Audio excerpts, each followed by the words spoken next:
ஏன் இந்த அரசு இப்படி பண்ணுதுன்னு கேளுங்க. எந்த அரசையும் வேணா நீங்க கேட்க உங்களுக்கு உரிமை இருக்குது. நிச்சயமா. ஆனா இந்த மாதிரி ஒரு அங்கேயே போட்டு நான் ரோட்ல போய் நின்னுகிட்டு நான் ஆர்ப்பாட்டம் பண்றேன்னு சொன்னா இதுக்கு மதிப்பே இல்லாம போகுது. கண்டிப்பாக எனக்கு கேவலமா இருக்கு அவங்க அப்படி பண்றது. இது திராவிட முன்னேற்ற கழகம் நடத்தும் ஆர்ப்பாட்டம். இதற்கு உடந்தையாய் இருக்கிறது யாரு?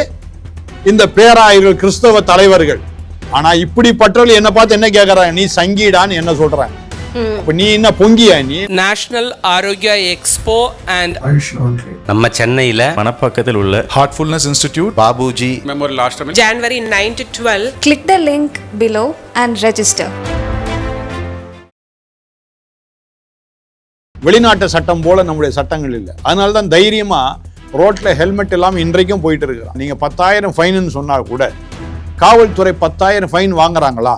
சட்டத்தின்படி நிச்சயமாக எல்லாரையும் தண்டித்தால் எல்லாரும் சீர்திருந்துவார்கள். ஆனா சட்டத்தின்படி எதுவுமே நடக்கலையே. இப்ப நீங்க என்னதான் ஜனநாயகத்துக்காக நீங்க பேசினாலும் நீங்க ஜனநாயகமா நடக்கவே இல்லை. முதல் காரியம், மக்களுக்கு நீங்க ஜனநாயக ஒரு ஆட்சியை நீங்க கொடுக்கல. இந்த 5 வருட காலமாக ஜனநாயகத்தை பற்றி பேசுவதற்கு நீங்க தகுதியே இல்லாதவர். இப்படி பேசி விஜயுடைய ரசிகர்கள் எல்லாம் பாருங்க, நான் வெறுக்கல, விஜய் தான் என்னை வெறுக்கிறாரு. இது ஒரு அரசியல் சூழ்ச்சி. உதயநிதி எதிரியோ இல்ல விஜய் எதிரியோ, அவங்க 2 பேரும் நல்ல நண்பர்கள். இந்த சினிமா துறையில மட்டும்தான் அவங்க எதிரி. மற்றபடி 2 பேரும் நல்ல நண்பர்கள் தான். தனிநபர் என்ன சொன்னாலும் அதை காது கொடுத்து கேட்டு அதை நிறைவேற்றுவார். அப்படியா? இப்ப என் கணவனை சொல்லவா 5,000 தரேன்னு சொல்லிட்டு 3,000 தான் கொடுத்துருக்கிறாங்க. அதனால இந்த ஏமாற்று பேர்வழிக்கு மறுபடியும் நீங்க உங்களுடைய ஆட்சியை கொடுத்துடாதீங்க. இதுதான் என்னுடைய கனவு. மீண்டும் திமுக ஆட்சி வரக்கூடாது. அருமையான மாணவர்கள்ட்ட நான் சொல்ல வேண்டிய விஷயம் என்னன்னா, மடிக்கணி நீங்க கேரண்டி அவங்க தரப்போறதே இல்லை. நீங்க ஸ்டிக்கர் எடுத்தாலும் தரப்போறது இல்ல, ஸ்டிக்கர் இருந்தாலும் தரப்போறது. ஜெயலலிதா கொடுத்த அருமையான மடிக்கணி நன்றாக இருந்தது. ஆனா இவர்கள் கொடுக்க போகும் மடிக்கணி நிச்சயமாக நன்றாக இருக்காது. இப்பொழுது திட்டமா நான் தரேன். ஏன்னா இவங்க செய்த எந்த திட்டங்களும் சரியாக இல்லவே இல்லை. ஒரே ஒரு திட்டம் தான் நல்லா இருக்குது. ஒரே ஒரு திட்டம் நல்லா இருக்குது. என்ன திட்டம்? நல்ல கேள்வி கேட்டு. இந்த டாஸ்மாக்னு ஒண்ணு இருக்கு தெரியுமா?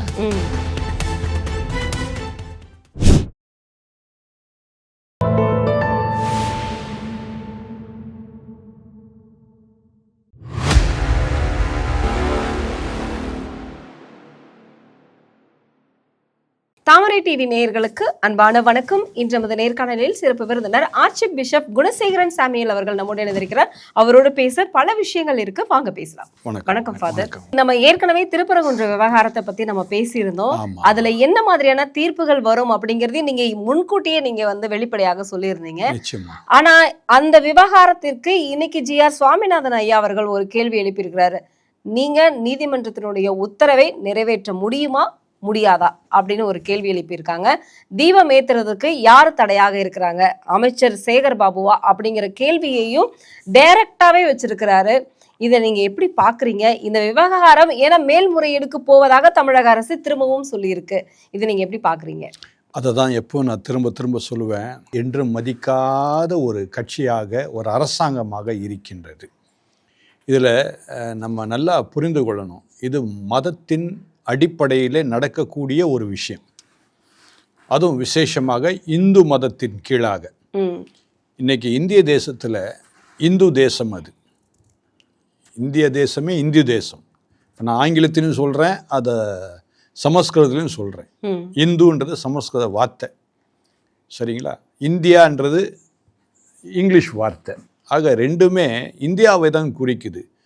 முதல் காரியம் என்னன்னா, இந்துன்றது மதமே கிடையாது. அதை முதலாவது திராவிட முன்னேற்ற கழகத்தினர் புரிந்து கொள்ள வேண்டும். இந்துன்றது ஒரு மதமே கிடையாது. இந்து தேசத்தில் இருக்கிறவங்க பேர் இந்து. அதனால தான் நானே அடிக்கடி சொல்லுவேன், நானும் ஒரு இந்து அப்படின்னு சொல்லுவேன். ஏன்னா நான் இந்திய தேசத்தில் இருக்கிறேன், இந்து தேசத்தில் இருக்கிறேன். ஆக இந்து தேசத்தில் வழிபாடுகள் பல இருக்கின்றது. கண்டிப்பா ஒரு வழிபாடு கிடையாது. ஒவ்வொருத்தரும் ஒவ்வொரு விதமாக வழிபாடுகளை வைத்து இருக்கின்றாங்க. அடுத்தது, இது காலகாலமாக நடக்கக்கூடிய ஒரு வழிபாடு திருப்பரங்குன்றத்தில். இத்தனை வருடங்களாக இல்லாத ஒரு காரியம். சரியாக தேர்தல் வர்ற நேரத்தில் கலவரத்தை ஏற்படுத்த வேண்டும் என்கின்ற ஒரே உணர்வோடு கூட இந்த திராவிட முன்னேற்ற கழகத்தினர் செயல்படுகின்றார்கள். இதை முதலாவது இந்து தேசத்தில் இருக்க மக்கள் புரிந்து கொள்ள வேண்டும். அந்த கடவுளை வணங்குகின்ற அந்த மக்கள் புரிந்து கொள்ள வேண்டும். அதனால தான் நீதி அரசர் மிக தெளிவாக என்ன சொன்னார்னா, அங்கே தீபம் ஏற்றலாம், அது இந்துக்கள் கூடிய இடம் என்று ரொம்ப திட்டமாக அவர் சொல்லிவிட்டார். ஏன்னா இந்துக்களுடைய இடம், இந்திய தேசத்துல அத்தனை பகுதியுமே இந்துக்களுடைய இடம் அது. சரியா? வெளிநாட்டினவர் தங்களுடைய சுய காரியத்திற்காக வெளிநாட்டில் வந்து இங்கு பலவிதமான காரியத்தை ஏற்படுத்தினார்கள். அதை சிலர் இந்தியர்கள், அதை இந்துக்கள் அதை பயன்படுத்துகின்றார்கள், பின்பற்றுகின்றார்கள். அதில் தவறு இல்லை, அதை நான் தவறாகவும் சொல்லவில்லை. ஆக ஒவ்வொரு காரியம் மக்களுக்காக தான் இருக்கின்றதே தவிர மக்களை தவிர்த்து மிருகங்கள் அல்ல. நிச்சயமா நம்மெல்லாம் அப்படி மிருகங்களாய் செயல்பட வைப்பது யாருன்னா திராவிட முன்னேற்ற கழகத்தினர். இதைதான் அருமையான ஜி.ஆர். சுவாமிநாதன் நீதி அரசர் மிக தெளிவாக, நீங்க வந்து இந்த நீதிக்குட்பட்ட காரியங்களை செய்ய போறீங்களா இல்லையா, இதுதான் சரியான கேள்வி. ஏற்கனவே அவமதிப்பு வழக்குகள் வந்து அந்த திருப்பரங்குன்றத்துல தீபம் ஏற்றல அப்படின்னு அவங்க மேல ஏற்கனவே வழக்குகள் இருக்கு. திரும்பவும் கால அவகாசம் வந்து நாங்க மேல்முறையீடுக்கு போக கால அவகாசம் கொடுங்க அப்படின்னு கால அவகாசம் கேட்டுக்கிட்டே இருக்காங்களே, என்ன காரணம்? நீதிமன்றம் ஏன் இவங்களை இன்னும் பனிஷ் பண்ணாம இருக்கு? இல்ல, அதாவது இந்திய தேசத்தை பொறுத்த வரைக்கும் கொலைகாரனே வெளியே இருக்கிறான், கொள்ளைக்காரனும் வெளியே இருக்கிறான். ஒன்றும் இல்லை, ஒரே ஒரு சிவில் கேஸ் நீங்கள் போட்டிங்கன்னு வச்சிங்க, அதாவது ஒரு இடத்தின் மேலேயோ ஒரு வீட்டின் மேலேயோ ஒரு சிவில் கேஸ் நீங்கள் போட்டிங்கன்னா ஏறக்குறைய 20 வருஷம் ஆகுது. இதுதான் இந்திய தேசத்தில் உள்ள சட்டங்கள். அதனால தான் அவங்க கால அவகாசம் கேட்டுகிட்டே இருக்கிறாங்க. வெளிநாட்டு சட்டம் போல நம்முடைய சட்டங்கள் இல்லை. அதனால தான் தைரியமாக ரோட்டில் ஹெல்மெட் இல்லாமல் இன்றைக்கும் போயிட்டு இருக்கிறான். விளங்குதா? நீங்கள் 10,000 ஃபைனுன்னு சொன்னால் கூட காவல்துறை 10,000 ஃபைன் வாங்குறாங்களா? அதான் அடுத்த கேள்வி. ஏன்னா சட்டத்தின்படி நிச்சயமாக எல்லாரையும் தண்டித்தால் எல்லாரும் சீர்திருந்துவார்கள். ஆனால் சட்டத்தின்படி எதுவுமே நடக்கலையே. எல்லாருக்கும் ஒரு வாய்ப்பு கிடைக்குது. இப்போ அந்த சமயத்தில் ஒரு ஹெல்மெட்டே இல்லாமல் போறாங்கன்னா அந்த சமயத்தில் என்ன பண்ண, காவல்துறைக்கு ஒரு 100 ரூபாய் கொடுத்துட்டு போட்டுடுறாங்க.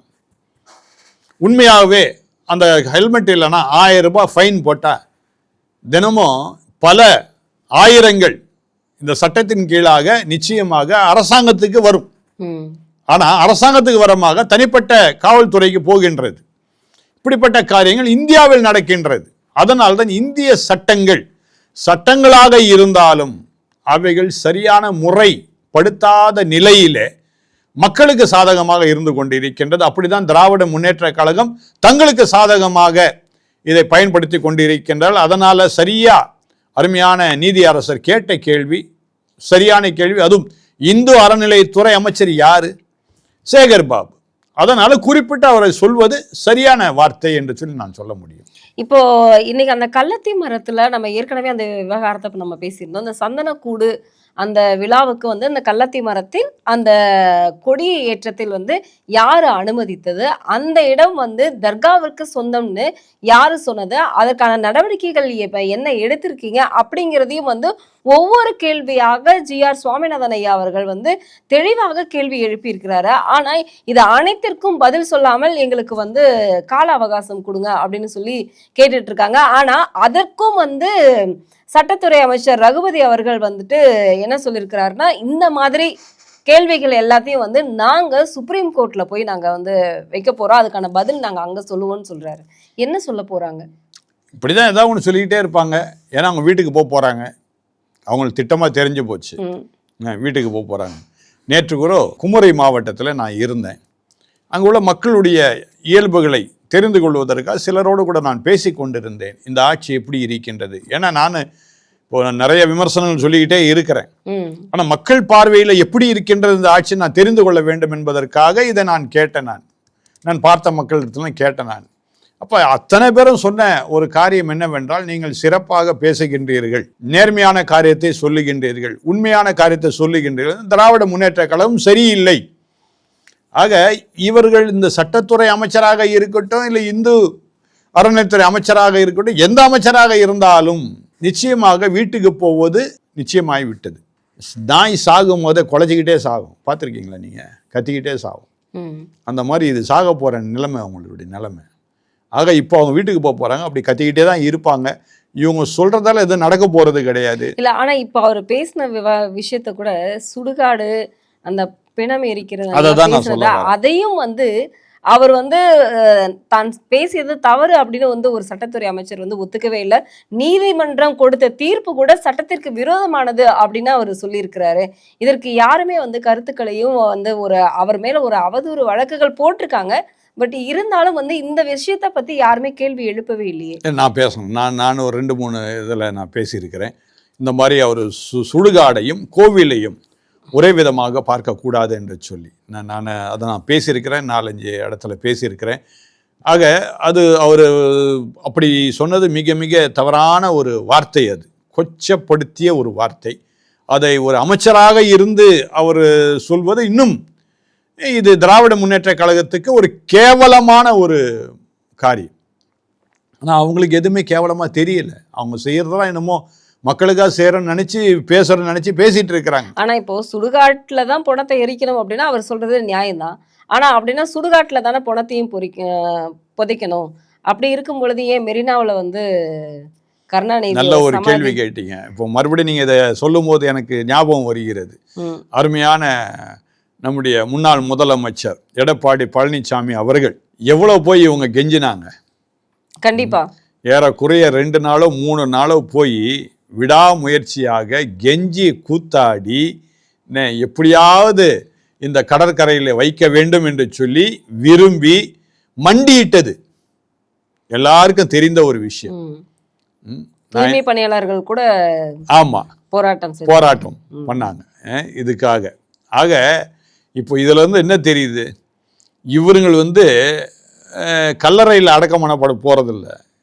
இவங்க வந்து கடற்கரையில் இவங்க வந்து கடல்ல தான் கரைக்க போறாங்க. அதான் அருமையான டாக்டர் கலைஞர் சொல்லுவார்ல, என்னை வந்து கடல்ல தூக்கி போட்டாலும் நான் கட்டுமரமாக இருப்பேன். அந்த மாதிரி இவங்களை வந்து கடல்ல தான் தூக்கி போடணும். புதைச்சா கூட எழுந்து வந்துடுவாங்க. கடல்ல தூக்கி போட்டாச்சுன்னா அதோட காணாம போயிடுவாங்க. அதனால இப்படிப்பட்ட ஆட்கள் அதை தான் செய்யணும். இப்போ இன்னைக்கு எல்லாருக்கும் வந்து ஒரு சின்ன சந்தேகம் இருந்துகிட்டே இருக்கு. என்ன அப்படின்னா, இந்த ஜனநாயகன் படம் வந்து ரிலீஸ் ஆகல, இதுக்கு வந்து சென்சார் போர்டு வந்து கொடுக்கல, அவங்க வந்து சான்றிதழ் கொடுக்கல அப்படிங்கிறது ஒரு பக்கம் இருக்கு. ஆனா இவ்வளவு நாட்கள் பேசாத ஒரு இயக்குனர் அவர்களாக இருக்கட்டும், நடிகர்களாக இருக்கட்டும், யாருமே பேசவே இல்லை. ஆனா தமிழக முதல்வர் இன்னைக்கு இந்த ஜனநாயகன் படத்திற்காக வந்து ஒரு ஆதரவு குரல் கொடுத்ததும் வந்து மாரி செல்வராஜ் பேசுறாரு. அது மட்டும் இல்லாம கமல்ஹாசன் அவர்கள் பேசுறாங்க. ஒவ்வொருவராக இந்த ஜனநாயகனுக்கு வந்து ஆதரவு கொடுப்பதற்கு என்ன காரணம்? விஜய் தான் என்னுடைய எதிரி திமுகன்னு சொல்றாரு. அப்புறம் எதுக்கு ஆதரவு? இப்ப வரைக்கும் விஜய் மௌனமாக இருப்பதற்கு என்ன காரணம்? இது அரசியல். இப்ப நீங்க என்னதான் ஜனநாயகத்துக்காக நீங்க வந்து பேசினாலும் நீங்க ஜனநாயகமா நடக்கவே இல்லை. முதல் காரியம், மக்களுக்கு நீங்க ஜனநாயக ஒரு ஆட்சியை நீங்க கொடுக்கல இந்த 5 வருட காலமாக. இப்ப நீங்க ஜனநாயகத்தை பற்றி பேசுவதற்கு நீங்க தகுதியே இல்லாதவங்க. அடுத்தது, விஜய் மூச்சுக்கு மூச்சு இந்த திராவிட முன்னேற்ற கழகத்தையும் இந்த அருமையான முதலமைச்சரையும் எப்படி கிண்டல் அடித்து பேசுகின்றான்னு சொல்லி எல்லாருக்கும் தெரியும். கண்டிப்பா அங்கிள் அப்படின்னு கூப்பிடுறாரு.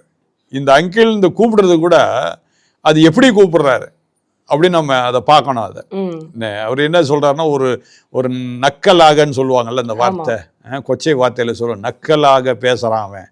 அந்த மாதிரி ஒரு நக்கலாக விஜய் அங்கிள் அப்படின்னு அப்படி கூப்பிடுறதும் அப்படி சொல்லி கூட, அதுதான் நான் என்ன சொல்ல வரேன், முதலமைச்சருக்கு ஒண்ணுமே தெரியாது. இப்போ இவர் ஆதரவு கொடுத்து பேசினாருன்னா அதுவும் யாராவது எழுதி கொடுத்து தான் இருப்பாங்க, இந்த மாதிரி பேசுங்க அப்போதான் அரசியலுக்கு நல்லா இருக்கும். இல்ல அரசியலுக்காகவே இல்ல பராசக்தி படத்துக்காக இல்ல, பராசக்தி இல்ல, பராசக்தி கூட ஒரு பக்கம், அது ஒரு பக்கம் இருக்கலாம். ஆனா இன்னொரு பக்கம் இது இருக்கும். இப்படி பேசி விஜயுடைய ரசிகர் எல்லாம் பாருங்க, நான் வந்து வெறுக்கல, விஜய் தான் என்னை வெறுக்கிறாரு. இது ஒரு அரசியல் சூழ்ச்சி இது. அதனால விஜய் ரசிகர்கள் என்ன பண்ணுங்க, பாருங்க, நீங்க எனக்கு வாக்கு கொடுத்துருங்க, திமுக வாக்கு கொடுங்க. திமுக என்றைக்கும் தாவேக்காக எதிரி கிடையாது, விஜய் மட்டும்தான் எதிரின்ற மாதிரி இவங்க ஒரு சிண்டு முடிச்சு விடுற காரியம் அது. ஆனா உதயநிதி வந்து விஜய் தான் வந்து தன்னுடைய எதிரி அப்படிங்கிற மாதிரி தானே பேசுறாரு. நிச்சயமா அதுல எந்த சந்தேகமும் கிடையாது. அதாவது உதயநிதி எதிரியோ இல்ல விஜய் எதிரியோ, அவங்க 2 பேரும் நல்ல நண்பர்கள். இந்த சினிமா துறையில மட்டும்தான் அவங்க வந்து எதிரி. மற்றபடி 2 பேரும் நல்ல நண்பர்கள் தான். சினிமா துறையினால இவர்கள் எதிரிகளாக இப்பொழுது இருக்கின்றார்கள். இன்னைக்கு எல்லாருக்குமே வந்து கனவு சொல்லுங்க அப்படின்னு தமிழக அரசு கேட்டுக்கிட்டே இருக்கு. அப்படி என்ன கனவு சொல்லணும்? ஏன்னா ஏற்கனவே வந்து நிறைய விஷயங்கள் இருக்கு. இந்த 3000 ரூபாய் கொடுக்குறேன்னு சொன்னாங்க, அதுவும் வந்து இப்போ வரைக்கும் கொடுக்காம எல்லாம் மக்களை அலக்கழிச்சுக்கிட்டு இருக்காங்க. ஆனா இந்த கனவை சொல்வதனால, ஏன்னா நிறைய லிங்க் எல்லாமே வந்து வீடியோஸ்ல எல்லாமே வந்துட்டு இருக்கு இல்லையா, கனவை சொல்வதால் என்ன நடக்க போகிறது அப்படிங்கிற ஒரு கேள்வி இருக்கு இல்லையா. இந்த கனவை சொல்லுங்க, இந்த திட்டத்தை நீங்க எப்படி பாக்குறீங்க? என்னது கனவு? அது என்ன கனவுன்னு கேக்குறீங்களா? திமுக அரசு துவக்கி வைத்திருக்கக்கூடிய உங்க கனவை சொல்லுங்க. நீங்க என்ன சொல்றீங்களோ அதை தமிழக முதலமைச்சர் தனிநபர் என்ன சொன்னாலும் அதை காது கொடுத்து கேட்டு அதை நிறைவேற்றுவார். அப்படியா? அப்படின்னு அவர் சொல்லியிருக்காரு. இப்போ என் கனவை நான் சொல்லவா? சொல்லுங்க. நீங்க வீட்டுக்கு போக போறீங்க, எனக்கு கனவு வருது. உங்க ஆட்சி இதோட முடிய போகுது, நீங்க போகலாம், அதான் என்னுடைய கனவே. நீங்க போயிட்டா நாங்க நிம்மதியா இருப்போம், எங்களுக்கு ஒரு நல்ல ஆட்சி கிடைக்கும், எங்களுக்கு மக்கள் ஆட்சி வேணும், உங்களுடைய அதிகார குடும்ப ஆட்சி எங்களுக்கு வேண்டாம் அப்படின்னு நான் சொல்ல வரேன். இன்னொரு விஷயம் நீங்க சொன்னீங்க, 3000 ரூபாய் ஒண்ணு கிடைக்கல, 3000 வாங்கிட்டு இருக்கிறாங்க. எங்க அருமையான மக்கள் அவங்களுடைய வரி பணத்தை 3000 ரூபாய்க்கு திரும்ப வாங்கிட்டு இருக்கிறாங்க. எனக்கு ரொம்ப சந்தோஷம். ஏன்னா கட்டாயம் வாங்குங்க, ஏன்னா உங்க வரி பணம் அது. அதனால தயவுசெய்து வாங்கி கொள்ளுங்க. ஆனா இதுலயும் ஏமாற்றி விட்டாங்க. 5000 தரேன்னு சொல்லிட்டு 3000 தான் கொடுத்துருக்குறாங்க. அதனால இந்த ஏமாற்று பேர் வழிக்கு மறுபடியும் நீங்க உங்களுடைய ஆட்சியை கொடுத்துடாதீங்க. இதுதான் என்னுடைய கனவு. மீண்டும் திமுக ஆட்சி வரக்கூடாது. கண்டிப்பா. இன்னைக்கு இந்த மாணவர்களுக்கு லேப்டாப் கொடுத்தாங்க இல்லையா, நீங்க கண்டிப்பா பார்த்திருப்பீங்க. இப்ப அந்த லேப்டாப் திட்டம் வந்து திரும்பவும் வர இருக்கு அப்படிங்கிற ஒரு செய்தி இருந்தது. இப்ப மாணவர்கள் அதுல கலைஞருடைய படமும், அதாவது கருணாநிதி அவர்களுடைய படமும், ஸ்டாலின் அவர்களுடைய படம், அது இல்லாம கையெழுத்து போட்ட மாதிரியான பின்னாடி அந்த மாதிரியான ஒரு ஸ்டிக்கர் ஒட்டி இருக்காங்க. அதை வந்து அவங்க அழிச்சு சூப்பர், அவங்களுக்கு பிடிச்ச மாதிரியான, மாணவர்களுக்கு பிடிச்ச மாதிரியான ஒரு ஸ்டிக்கர் ஒட்டி இருக்காங்க. இது சமூக வலைதளங்களில் வந்து ரொம்ப பரவலாகிட்டு இருக்கிறதுனால அந்த ஸ்டிக்கரை எடுத்தா அதுக்கான வாரண்டி கிடையாதுன்னு தமிழக அரசு இப்போ அறிவிச்சிருக்கு. இது என்ன மாதிரியான ஒரு, இதாவது லேப்டாப்பை பற்றி நீங்க பேசுறீங்க, ஏன்னா லேப்டாப் வந்து இவங்க திட்டமே கிடையாது. அருமையான ஜெயலலிதா அவர்கள் முதலமைச்சராக இருந்த சமயத்துல பெண்களுக்காக, பெண்கள் விசேஷமா நன்றாக படிக்கணும், அடுத்தது மாணவர்கள் நன்றாக படிக்கணும், முன்னேறி வரணும். ஏன்னா இந்த காலகட்டம் வந்து அன்றைக்கு அவங்க இருந்த சமயத்தில் அப்போதான் லேப்டாப் வந்து கொண்டு இருக்கின்றது. ஆகவே இந்த பிள்ளைகள் வாங்க முடியாத சூழ்நிலை. இந்த மக்களுக்கு நான் இதை சேவை செய்யறேன்னு சொல்லி ரொம்ப அருமையான மக்கள் சேவை செய்தார்கள். இப்போ நீங்க ஒரு வார்த்தை சொன்னீங்க, ஸ்டிக்கர் எடுத்துட்டா வாரண்டி கிடையாதுன்னு. இப்போ நடந்த ஒரு சம்பவத்தை நான் சொல்றேன். ஒரு வருடத்திற்கு முன்பதாக தேனியிலிருந்து போடிக்கு போற வழி, நாங்க போகும்போது எங்களுடைய குடும்பத்தோடு கூட நாங்க போயிட்டு இருக்கிறோம். போகிற சமயத்தில் எதிர்க்க பார்க்குறேன், ஒருத்தர் இளநீர் வித்துட்டு இருக்கிறார். ஒரு நல்ல ஒரு வண்டி சக்கரை வச்சிருக்கிறாரு, அதில் இளநீர் வித்துட்டு இருக்கிறாரு. அவருக்கு ஒரு கை ஊனம், அந்த ஒரு கை ஊனத்தை வச்சுக்கிட்டே அவர் செய்கிறார். அப்போ அதை பார்த்தோன்னு எனக்கு மனசு என்ன ஆயிடுச்சு, எப்படி நம்ம இளநீர் யாருக்காவது நம்ம எங்கேயாவது போய் குடிக்க தான் போகிறோம், அந்த ஊனமுற்றோருக்கு நம்ம உதவி செய்த மாதிரி இருக்குமே அப்படின்னு சொல்லிட்டு ஒரு இளநீர் குடிக்கிறதுக்கு பதிலாக நாங்கள் எல்லாருமே ஆளுக்கு 2 இளநீர் குடித்தோம். அதில் அந்த வண்டியை கிட்ட போய் நான் பார்த்தேன், இந்த ஸ்டிக்கர்லாம் கிழிஞ்ச மாதிரி இருந்தது. அப்போ மெதுவாக அவர்கிட்ட கேட்டேன், என்னங்க ஐயா இது, இந்த ஸ்டிக்கர்லாம் கிழிஞ்சு இருக்குதே, என்ன விஷயம் அப்படின்னு சொல்லி நான் கேட்டேன். அப்போ அவர் சொன்னார், இது மத்திய அரசின் மூலமாக ஊனமுற்றோருக்காக இந்த வண்டி வந்து 10,000 ரூபாய் எங்களுக்கு கொடுத்தாங்க. என்ன 10,000 ரூபாய் வண்டி இது எனக்கு கொடுத்தாங்க. ஆனால் நான் திரும்ப கட்டப்போவது 8,000 தான். 2,000 வந்து அதில் மானியம். நான் ஊனமுற்றோன்றதுக்காக எனக்கு 2,000 மானியம், 8,000 தான் நான் கட்டணும். ஆனால் இது என்ன ஆயிடுச்சுன்னா, மத்திய அரசு உடைய ஒரு திட்டம். இதை வந்து நான் இந்த கிராமப்புறத்தில் இருக்கிறதுனால இந்த கிராம பஞ்சாயத்து தலைவர் என்ன பண்ணிட்டாரு, அதை கையெழுத்து போட சாங்ஷன் பண்ணி ஆகணும். கிராம பஞ்சாயத்து தலைவர் சாங்ஷன் பண்ணி ஆகணும். அவர் திராவிட முன்னேற்ற கழகத்தின் தலைவர். அவர் என்ன பண்ணியிருக்காரு, இவர்கிட்ட 2,000 ரூபாய் வாங்கியிருக்கிறார். அப்போதான் வண்டியை கொடுப்பேன். ஒன்று. ரெண்டாவது என்ன பண்ணியிருக்கிறாரு, இந்த மத்திய அரசு உடைய திட்டத்தின் அதில் இருக்கு இல்லையா, அதெல்லாம் மூடி என்ன பண்ணியிருக்கிறாரு, அதில் கலைஞருடைய படம், ஸ்டாலினுடைய படம், உதயசூரியன் படத்தை எல்லாம் கட்டாயம் ஸ்டிக்கராக ஒட்டணும், அப்போதான் வண்டியை தருவேன்னு சொல்லியிருக்கிறாங்க. வேறு வழி இல்லாமல் இவர் அந்த நேரம் அவருக்கு 2,000 கொடுத்து ஸ்டிக்கரையும் ஒட்டி பிற்பாடு தான் அவரை சாலை ஓரத்தில் விற்க கொடுத்துருக்குறாங்க. அதை தான் அவர் பிச்சு எறிஞ்சிருக்கிறார். நான் என்ன சொல்ல வரேன், கேரண்டி இருந்தானா கேரண்டி இல்லாமல் போனானா, மறுபடியும் மடிக்கணி யாருடைய பணம்? அவங்க சொந்த பணம் கிடையாது. அவங்க என்னதான் ஸ்டிக்கரை ஒட்டினாலும் சரி. அருமையான மாணவர்கள்ட்ட நான் சொல்ல வேண்டிய விஷயம் என்னன்னா, மடிக்கணி நீங்கள் கேரண்டி அவங்க தரப்போகிறதே இல்லை. நீங்கள் ஸ்டிக்கர் எடுத்தாலும் தரப்போகிறதில்ல, ஸ்டிக்கர் இருந்தாலும் தரப்போகிறதில்லை. ஜெயலலிதா கொடுத்த அருமையான மடிக்கணி நன்றாக இருந்தது. ஆனால் இவர்கள் கொடுக்க போகும் மடிக்கணி நிச்சயமாக நன்றாக இருக்காது. இப்பொழுது திட்டமாக நான் தரேன் அதை. ஏன்னா இவங்க செய்த எந்த திட்டங்களும் சரியாக இல்லவே இல்லை. ஒரே ஒரு திட்டம் தான் நல்லா இருக்குது. ஒரே ஒரு திட்டம் நல்லா இருக்குது. என்ன திட்டம்? நல்ல கேள்வி கேட்டேன். இந்த டாஸ்மாக்னு ஒன்று இருக்கு தெரியுமா? அது சரியான திட்டம். எல்லாரையும் சீக்கிரம் மேலோகத்துக்கு அனுப்பிச்சிருது. ஆனா இளைஞர்களை இன்னைக்கு பாட்டில் ஒவ்வொருத்தராக பொறுக்கி கொண்டு போய் கொடுத்தா ஒரு பாட்டிலுக்கு 10 ரூபாய் அப்படிங்கிற மாதிரியான திட்டத்தையும் கொண்டு வந்திருக்காங்களே. அதான் சொல்றேன். அவங்களுடைய திட்டம் ஒரே ஒரு திட்டம், அருமையான திட்டம். அவங்க நிறைவேற்றின திட்டம் எதுனா இது ஒண்ணுதான். அது மட்டும் இல்ல, மாணவர்களும் குடிக்கிறாங்க. அதாவது பெண் மாணவர்கள் நீங்க பார்த்திருப்பீங்க, நிறைய காணொலிலாம் நிறைய சும்மா நீங்க திறந்தாலே ஃபேஸ்புக்கை திறந்தாலே வருது. அதெல்லாம் பெண் மாணவ பிள்ளைகள், அதுவும் பள்ளி சீருடை அணிந்து கொண்டு பீர் பாட்டில். அப்போ எவ்வளோ அருமையான திட்டம் கொண்டு வந்திருக்கிறாங்கல்ல. இவன் மடிக்கணி திட்டத்தை பற்றி எவனை கவலைப்பட போறானா? முட்டா போயிடுங்க. நீங்க மாணவர்கள்னு சொல்லும் பொழுதுதான் இன்னைக்கு இப்போ ஒரு கரண்டான ஒரு செய்தி, 1500 பள்ளிகள் தலைமை ஆசிரியர்கள் இல்லாமல் மூடப்பட்டிருக்கிறது அப்படின்னு அன்புமணி அவர்கள் தன்னுடைய வருத்தத்தை கண்டனத்தை தெரிவிச்சிருக்காரு. ஆனா இன்னைக்கு 206 பள்ளிகள் மூடி இருக்கிறது. கேட்டா அதுல பிறப்பு விகிதம் குறைந்து விட்டது, அதனால் அரசு பள்ளிகளில் மாணவர்கள் சேர்க்கை குறைவாக இருக்கிறது தமிழக அரசு சொல்லியிருக்கு.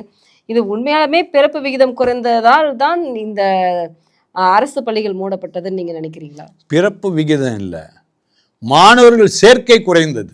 இல்ல, பிறப்பு விகிதம் இல்ல, அதனால மாணவர்கள் இல்ல. பிறப்பு விகிதம் இல்லாம இல்லை. நீங்க பிறப்பு விகிதம் ஒரு நாளைக்கு வெறும் சென்னை பட்டணத்தில் மட்டும்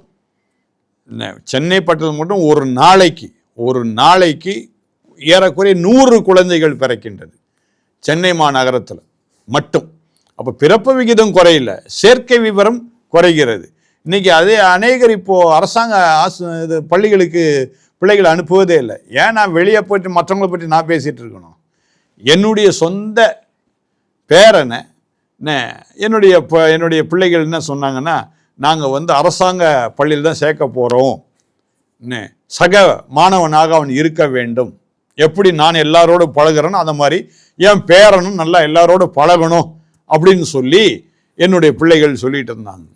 ஆனால் இப்போ 6 மாத காலமாக என்ன சொல்கிறாங்கன்னா, ஐயோயோ நாங்கள் அனுப்ப மாட்டோம், அரசாங்க பள்ளிக்கே அனுப்ப மாட்டோம். கஞ்சா, போதை வஸ்துகள், இந்த குடி பழக்கங்கள் எங்கே இருக்குன்னா அரசாங்க பள்ளியில் தான் அதிகமாக இருக்கின்றது.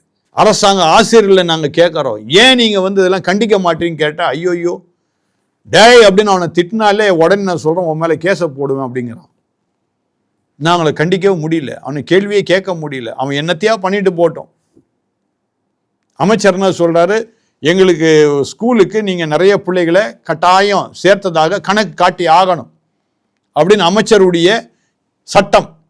ஆகவே நாங்கள் அமைதியாக இருக்க வேண்டியதாக இருக்கு, என்னவா பண்ணிட்டு போட்டோம் அந்த பிள்ளைங்க அப்படின்ற சூழ்நிலையில் தான் இன்னைக்கு அரசாங்க பள்ளிகள் இருக்கின்றது. ஆகவே அன்புமணி ராமதாஸ் சொன்னது 100க்கு 100 உண்மை.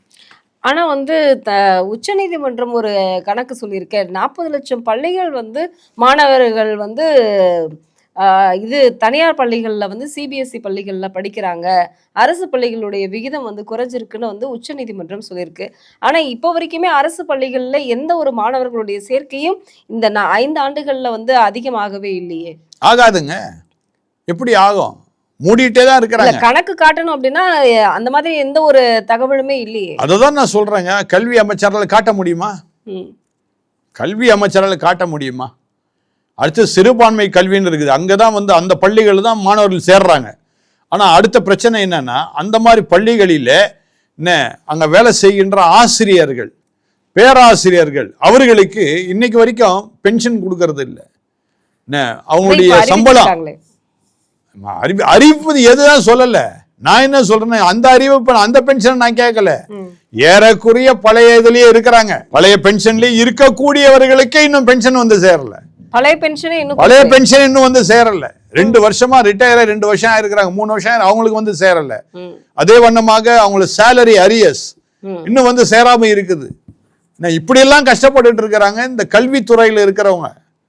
ஆக கல்வித்துறை டோட்டலா கெட்டு போய் இருக்குது இந்த 5 வருட காலங்கள். ஆனா இன்னைக்கு ஸ்வீட் கொடுத்து கொண்டாடுற அளவுக்கு வந்து தமிழக முதல்வர் இன்னைக்கு இப்படி ஒரு உறுதியளிக்கப்பட்ட ஒரு ஓய்வூதிய திட்டம்னு கொண்டு வந்தார் இல்லையா? இப்ப போராட்டமும் நடக்கல, ஆசிரியர்களும் வந்து இந்த திட்டத்துக்கு ஓகே தான் அப்படின்னு சொல்லிட்டு போயிருக்காங்க. திட்டத்துக்கு ஓகே தான் சொல்லியிருக்கேன், திட்டம் நடக்கணும், இன்னும் நடக்கல இல்ல, இன்னும் ஜீவோ வரலையே. விளங்குதா? ஜீவோ வந்தா தானே எல்லாமே. இப்ப வரும்னு சொல்றீங்களா இல்ல வராதுன்னு சொல்றீங்க? நிச்சயமா வராது, அதுக்குள்ள உங்க வீட்டுக்கு போயிடுவான்ல. ஆட்சி ஆட்சி முடிஞ்சிருமா? அப்புறம் இந்த திட்டம் சும்மா அது ஒவ்வொருத்தரையும் பண்றது தானே. இந்த புதுசாக பண்றாங்க இவங்க, புதுசாவே இவங்க இதெல்லாம் செய்யறாங்க. இதெல்லாம் எப்பொழுதும் செய்கின்ற ஒரு காரியம். புதுசா செய்தது இருந்தா பரவாயில்ல, இதை நம்ம ஏற்றுக்கொள்ளலாம். இவங்க எப்பவுமே செய்யற காரியங்கள் இவங்க அப்படிதான் செய்வாங்க, அப்படிதான் சொல்லுவாங்க. பல திட்டங்களை ஜீவோ கூட போட்டுருவாங்க. சில நேரம் கவர்மெண்ட் ஆர்டர் இருக்குமே, அந்த கவர்மெண்ட் ஆர்டர் என்ன பண்ண மாட்டாங்க, அதை எடுத்து அவங்க வந்து அதை பயன்படுத்த முடியாது. அந்த மாதிரி நிலைமையில் தான் இருக்கும். எப்படி இவங்க வந்து அந்த நம்முடைய அந்த கோர்ட் ஆர்டர்லாம் எடுத்து இவங்க எதுவுமே செய்யறது இல்லையா, அதே மாதிரி கவர்மெண்ட் ஆர்டர் எடுத்து என்ன சொல்லுவோம், இது கவர்மெண்ட் ஆர்டர் நாங்கள் போட்டிருக்கிறோம் ஆனால் செயல்படுத்தாதீங்கன்னுவாங்க. அந்த மாதிரி சொல்லிடுவாங்க. அப்போ உங்களுக்கு கையில் என்ன வந்துடும், ஜீவோ வந்துடும். கவர்மெண்ட் ஆர்டர் வந்துடுச்சு அப்படி நீங்கள் சந்தோஷமா இருப்பீங்க. நீங்கள் போய் கேட்டிங்கன்னு வச்சுங்க, இன்னும் இம்ப்ளிமெண்டேஷனுக்கு இன்னும் எங்களுக்கு உத்தரவு வரலங்கன்னுவாங்க. இம்ப்ளிமெண்டேஷனுக்கு ஒரு உத்தரவு வேணும். கவர்மெண்ட் ஆர்டர் இருக்குது, ரைட், இம்ப்ளை பண்றதுக்கு ஒரு உத்தரவு வேணும்ல, செயல்படுத்துன்றத இன்னும் சொல்லுங்க. அது ஆர்டரா இருக்குது, இன்னும் எங்களை செய்ய சொல்லி சொல்லலைங்க அப்படின்னு சொல்றாங்களா இல்லையான்னு பாருங்க. இன்னைக்கு கிறிஸ்துமஸ் விழாவில் வந்து திமுக வந்து ஒரு பெரிய அற்புத பெருவிழா வந்து நடத்தினாங்க. சரி, இவங்க ஒரு பெருவிழா நடத்துறாங்க அப்படின்னா, ஆனா கிறிஸ்தவர்கள் வந்து எல்லாருமே, பேராயர்கள் எல்லாரும் சேர்ந்து ஒரு ஆர்ப்பாட்டம் தாம்பரத்தில் நடந்தது. இப்ப திரும்பவும் இப்ப வந்து சென்னையில வந்து நகரத்துல நடக்க இருப்பதாக ஒரு தகவல் இருக்கு. இது என்ன மாதிரியான ஆர்ப்பாட்டம், எதற்காக, என்ன கோரிக்கைக்காக அப்படின்னு தெரிஞ்சுக்கலாமா? இது ஒன்றும் இல்லைங்க, இந்த வட மாநிலத்தில் கிறிஸ்துமஸ் சமயத்தில் இந்த பிளாட்ஃபார்மில் கிறிஸ்மஸ் தாத்தா வச்சு சிலர் விற்பனை பண்ணாங்க. அதை யாரோ ஒரு ஆர்எஸ்எஸ் போய் கலட்டா பண்ணி அடித்து உதச்சி பண்ண மாதிரியும், அடுத்தது கிறிஸ்மஸ் விழாக்கள் நடத்தக்கூடாதபடிக்கு வட மாநிலத்தில் அங்கே வந்து இந்த மாதிரி அங்கே உள்ள ஆட்கள் வந்து நடத்தக்கூடாது என்று சொல்லி சில காரியங்கள் நடப்பதாக சொல்லி இதுக்கு கண்டன ஆர்ப்பாட்டம் என்று சொல்லி பண்றாங்க. ஆனா என்னுடைய கேள்வி என்னன்னா, இந்த இப்படிப்பட்ட காரியங்கள் அங்கே நடந்து கொண்டு இருக்கின்றது. எங்க வட மாநிலத்தில், தமிழ்நாட்டில் இல்ல, வட மாநிலத்தில் நடந்து கொண்டு இருக்கின்றது. அப்படிப்பட்ட சம்பவங்கள் இன்றைக்கு நடக்கல, எத்தனையோ வருடமா நடந்து கொண்டு இருக்கின்றது. எத்தனையோ வருடமா நடக்கக்கூடிய இந்த சம்பவங்களை இதுவரைக்கும் அமைதியாக இருந்து விட்டு, இப்பொழுது தமிழ்நாட்டில் இருக்கின்ற கிறிஸ்தவ தலைவர்கள், அதுவும் பேராயர்களாக இருக்க வேண்டியவர்கள் ரோட்ல வந்து ஆர்ப்பாட்டம் பண்றது அசிங்கமா இல்லையா? இல்ல, அமைதி அப்படின்னு சொல்லக்கூடிய கிறிஸ்துவ பேராயர்களே வந்து போராட்டம் அப்படிங்கிறது வந்து ஏற்றுக்கொள்ள முடியாது. அதான் இப்ப உங்களுக்கே தெரியுது. கண்டிப்பா நீங்க வந்து போராட்டம் பண்றதுக்காக இல்லையே. இப்ப என்ன மாதிரி வேணா நீங்க பேசுங்க, வேண்டாம் நான் சொல்ல. நிச்சயமா. ஏன் இந்த அரசு இப்படி பண்ணுதுன்னு கேளுங்க. எந்த அரசையும் வேணா நீங்க கேட்க உங்களுக்கு உரிமை இருக்குது. நிச்சயமா. ஆனா இந்த மாதிரி ஒரு அங்கேயே போட்டு நான் ரோட்ல போய் நின்றுகிட்டு நான் ஆர்ப்பாட்டம் பண்றேன்னு சொன்னா இதுக்கு மதிப்பே இல்லாம போகுது. கண்டிப்பாக எனக்கு கேவலமா இருக்கு அவங்க அப்படி பண்றது. அடுத்தது வட மாநிலத்தில் நடந்ததுன்னு சொல்றாங்க. வட மாநிலத்தில் உள்ள ஊழியர்கள் யாரும் பண்ணவே இல்லையே, எந்த பேராயரும் பண்ணலையே. உண்மையாகவே நடந்ததா அப்படிங்கிறது உண்மையா நடந்தது இல்லைன்ற அப்புறம் கதைங்க. அது ஏதோ ஊடகங்கள் போடுறத வச்சுக்கிட்டு இவங்க வந்து ஆர்ப்பாட்டம் பண்றாங்க. நான் அடுத்த கேள்வி நான் என்ன கேட்கிறேன், இந்த ஆர்ப்பாட்டங்கள் வட மாநிலத்தில் நடந்தா வட மாநிலத்தில் இருக்கிற பேராயர்கள் தானே கேள்வி கேட்கணும். யாரும் அங்க ஆர்ப்பாட்டம் பண்ணவே இல்லையே. கண்டிப்பா. நீங்க சென்னையில இருக்கிறவங்க, நீங்க தமிழ்நாட்டுல இருக்கிறவங்க, அப்போ இது யாருடைய தூண்டுதலால் நடக்குது? நிச்சயமா. அதான் என்னுடைய அடுத்த கேள்வி. இப்போ அதுல பாத்தீங்கன்னா பேர்லாம் போடுறாங்க. அந்த பேர்ல போட்டதை பாத்தீங்கன்னா முதல்ல பேராயர்கள் பேரை போட்டுக்கிறாங்க, அடுத்து ஆயர் பேருடைய பேரை போட்டுக்கிறாங்க, கீழே பார்த்தா திராவிட முன்னேற்ற கழகத்தினுடைய தலைவருடைய பேரை போடுறாங்க. அப்ப இதுல நமக்கு நல்ல திட்டமா என்ன தெரியுது, இது திராவிட முன்னேற்ற கழகம் நடத்தும் ஆர்ப்பாட்டம். இதற்கு உடந்தையாய் இருக்கிறது யாரு? இந்த பேராயர்கள் கிறிஸ்தவ தலைவர்கள். ஆனா இப்படிப்பட்டவர்கள் என்ன பார்த்து என்ன கேட்கறாங்க, நீ சங்கீடான்னு என்ன சொல்றாங்க.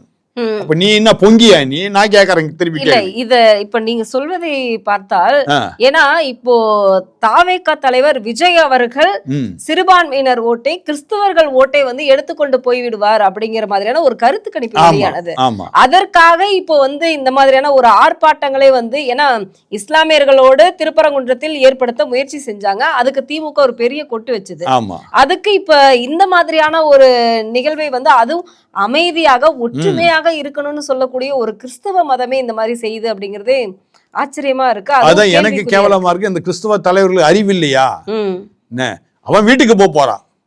அடுத்த அண்ணா திராவிட முன்னேற்ற கழகம் வரப்போகுது ஆட்சிக்கு. அருமையான திரு எடப்பாடி பழனிசாமி அவர்கள் முதலமைச்சரா உட்கார போறாங்க. அடுத்து அவரு பின்னாடி போய் நிக்க போறாங்க. அடுத்தது இதான் நடக்க போகுது. நடக்குதா இல்லையா பாருங்க. இந்த மாதிரி சமயத்துல, தேர்தல் வர்ற சமயத்துல இப்படிப்பட்ட குழப்பங்கள்ல கிறிஸ்தவர்கள் மத்தியில ஏற்படுத்தி என்னமோ இவர்கள் கிறிஸ்தவர்கள் பாதுகாப்பா இருக்கிற மாதிரியும் வட இந்தியாவில நடக்குது. அது நடந்துச்சா இல்லையா நமக்கு தெரியாது. வட இந்தியாவோட திருச்சபை தலைவர் பண்ணிட்டு போட்டுமே, தென்னிந்தியால உங்களுக்கு என்னையா ஆச்சு? கண்டிப்பா இது எப்படி இருக்குன்னா, தூங்குற புளிய கூட தட்டி எழுப்புற கதையா. அப்படி ஆதரவாக இருந்தாலும் ஜோசப் விஜய்க்காக தானே வந்து ஆதரவாக இருந்திருக்கணும். ஏன்னா அவரும் வந்து ஒரு கிறிஸ்தவர். அப்படிங்கும் பொழுது நம்மளுடைய கிறிஸ்தவ ஒரு இடத்துல இருந்து ஒரு முதலமைச்சர் வருகிறார் அப்படிங்கும் போது ஒரு ஆதரவு தெரிவிக்கலாம். கரெக்ட். அப்படியேதான் செஞ்சா கூட சரி, பரவாயில்ல, சரி கிறிஸ்தவனுக்கு ஒத்து போறான்ற மாதிரி சொல்லிட்டு போலாம், நிச்சயமா தவறே கிடையாது. ஆனா வந்து ஆளும் கட்சி ஒரு எதிர்ப்பு வாதத்தை, மக்கள் எதிர்க்கக்கூடிய ஒரு கட்சிக்கு இப்படி ஒரு பேராயர்கள் எதிர்ப்பு தெரிவிப்பது வந்து அது ஏற்றுக்கொள்ள முடியல. நிச்சயமா என்னால அதை பொறுத்து கொள்ளவே முடியல. அதாவது தெருவுக்கு வரணுமா, ரோட்டுக்கு வந்து இதை மாட்டிட்டு நிக்கணுமா? இப்ப நீங்களும் வந்து ஒரு இடத்துல ஒரு ஆர்ச்சி பிஷப்பாக இருக்கிறீர்கள். இப்ப இதை வந்து நீங்களும் உங்களுடைய கருத்துக்களை அந்த இடத்துல தெரிவிச்சிருக்கலாமே. அதுக்குதான் நான் சொல்றேன். இப்போ நான் தனிப்பட்ட முறையில் நான் சொல்றதை காட்டிலும், இப்போ நீங்க கேள்வி கேட்டீங்க, நான் உங்களுக்கு சரியான பதிலை கொடுத்துட்டேன். இது நிச்சயமா எல்லாருக்கும் போய் ரீச் ஆகும். கண்டிப்பா பொது வழியில நிச்சயமா போய் சேரும். அதுக்காக தான் நான் இப்படி நான் கண்டிப்பாக பேச வேண்டிய கட்டாயத்தை தள்ளப்பட்டுட்டேன்.